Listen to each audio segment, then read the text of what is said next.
Dobrý den, dnes si budeme povídat o pojištění smrti následkem úrazu, ale nejdříve tady máme jedno upozornění.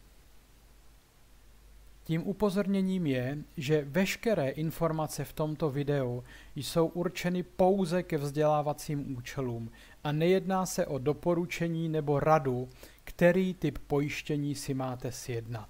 A pak bych ještě rád předeslal, že pojem životní pojištění v tomto videu používám tak, jak zlidověl. To znamená pro pojištění, u kterého je pojistnou událostí nejenom smrt, respektive teda případně dožití se nějakého věku, ale u kterého je pojistnou událostí například taky invalidita, pracovní neschopnost, léčení úrazu a podobně.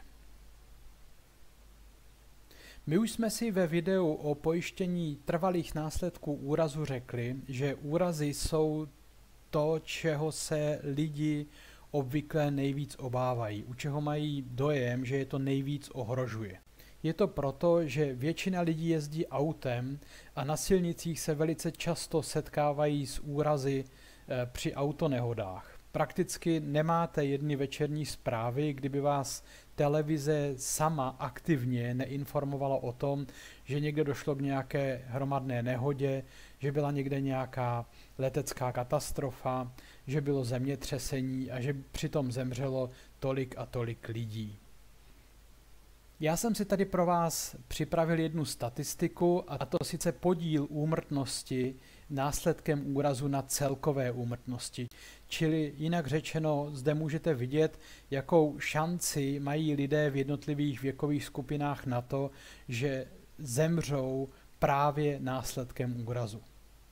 Obecně úrazy na životě nejvíce ohrožují mladé muže.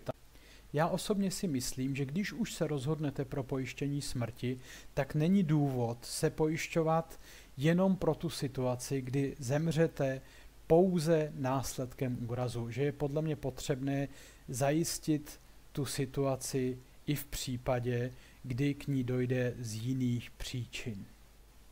Dnes to tady bylo skutečně krátké.